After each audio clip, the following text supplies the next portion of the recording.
Imagine waking up on a normal off-season morning and finding out that one of the most coveted pieces in the NFL, a true defensive game changer, has just become available, and your team is directly linked to this explosive move. We're not talking about empty rumors, but an official decision that shook up the league's backrooms, creating a rare opportunity for a franchise that is already dominant. Now, think about the impact that a reinforcement of this level could have on a team that is already a champion. An unexpected move that could reconfigure the entire hierarchy of the secondary, generate difficult decisions behind the scenes, and provoke a new wave of expectations among fans. We're talking about strategy, cold front office deals, but also legacy. And the scenario is set so that this decision, yes or no, could say a lot about the next chapters of a dynasty that is still being written. Stay with me until the end because this story is full of twists and turns, strategic details, and direct implications for the team's immediate future. And the question is simple. Would you make this bet? Click the like button now and come with me. Could Jaire Alexander be the newest piece in the Kansas City Chiefs' evolving dynasty puzzle? That's the burning question rippling through Chiefs Kingdom this week. And believe me,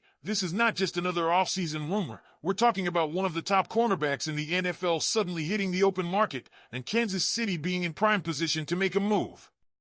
What's going on? Why now? And most importantly, what does this mean for our championship caliber roster? Let's dive into the whirlwind that kicked off on June 9th.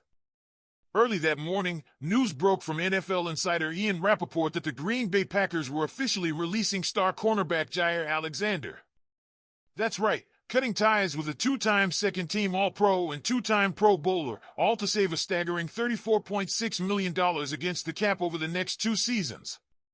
Financially, it was a cold, calculated move by the Packers. And if you're thinking, why didn't they just trade him? They tried. Reports from Albert Breer confirmed Green Bay dangled Alexander in trade talks as far back as March during the NFL draft. The problem? Everyone knew the Packers were on the verge of releasing him anyway, so no team was going to offer assets for a player they could soon sign at a bargain. That's the beauty of timing, and it's where the Chiefs come in. Kansas City was mentioned in the rumor mill during those trade discussions, but let's be real, it never made sense to absorb Alexander's massive contract. But now, the game has changed. He's not a trade chip anymore. He's a free agent. And not just any free agent, but one projected to command only around $3 million on a prove-it deal. For a franchise with a nose for bargain hunting and elite player development under Brett Veach, this opportunity could be a no-brainer. But before we get carried away, let's evaluate the risk-reward here. Jaire Alexander is still a premier talent when healthy. His best statistical season came in 2022, 5 interceptions, 14 pass breakups, and elite coverage metrics. But the key phrase here is when healthy. He's missed 20 games over the last 2 seasons due to various injuries. That's not nothing. And in the NFL, especially for corners who rely on speed, agility, and sharp cuts, injuries are more than just a red flag, they're a warning siren. Even so, what makes this scenario so tantalizing is that Kansas City doesn't need Jaire Alexander. They already boast a top-tier defense, fresh off back-to-back Super Bowl appearances, and with studs like Trent McDuffie holding down the secondary. This isn't a desperation move. It's a potential luxury addition, a way to solidify depth, inject proven talent, and protect against potential injuries down the stretch. Think of it like bringing in a veteran weapon for Patrick Mahomes on offense. You're already dangerous, this just raises the ceiling. And let's not forget, Alexander brings more than just stats. This is a former first-round pick out of Louisville who earned all-rookie honors back in 2018 and has consistently been a difference-maker when on the field. His instincts, ball skills, and play recognition are elite. Last season, even in limited action, he managed 2 interceptions, including a pick-6 and 7 pass breakups. His coverage allowed a 56.7% completion rate, a number any defensive coordinator will take in today's pass-heavy league. Now, let's address the elephant in the room. What happens to Jalen Watson if Jaire Alexander joins the Chiefs? That's where things get spicy. Watson has shown flashes of potential, but he missed 11 games last season, and with Christian Fulton recently added to the mix, the room is already getting crowded. There's a real chance Watson becomes trade bait if Alexander signs, especially since history tells us Brett Veach has never re-signed a homegrown defensive back. Not once. That's a staggering stat, and it puts Watson's future in doubt regardless of what happens with Jaire. So what would this cornerback room look like? Imagine Trent McDuffie sliding into the nickel role, Christian Fulton and Jaire Alexander locking down the outside, and a rookie like Noel Williams developing in the wings. That's an elite group by any standard. Sure, Williams had a rocky OTA and was called out by multiple coaches, but the Chiefs aren't banking on him to be the guy, yet. Adding Alexander gives this unit the experience and skill it needs to dominate in 2025. At this point, Chiefs Kingdom, I want to hear from you. This isn't just about stats or salary caps, it's about continuing to build a legacy, piece by piece. Should the Chiefs go all in and sign Jaire Alexander? Do you trust his health enough to take the gamble?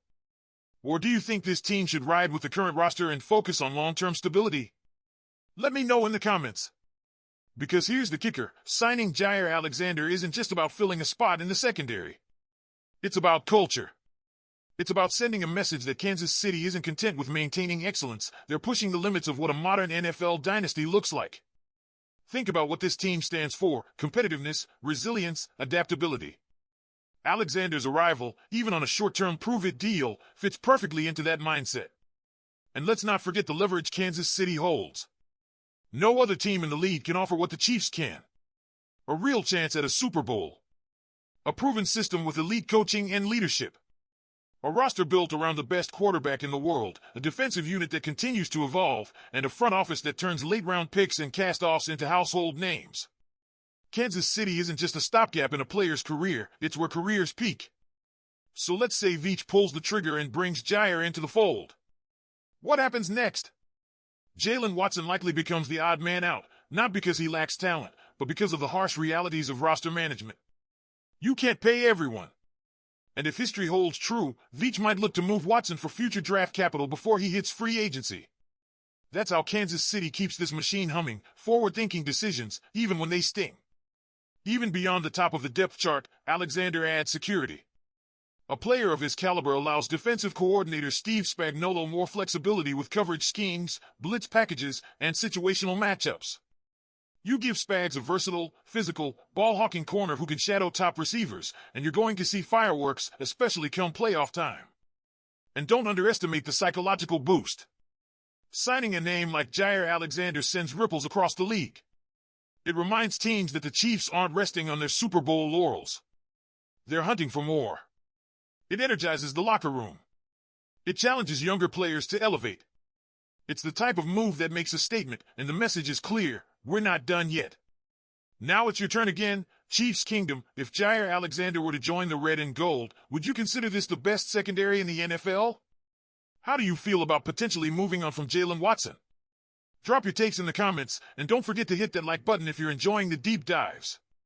And if you're new here, make sure to subscribe. We've got more exclusive Chiefs content coming your way. Go Chiefs!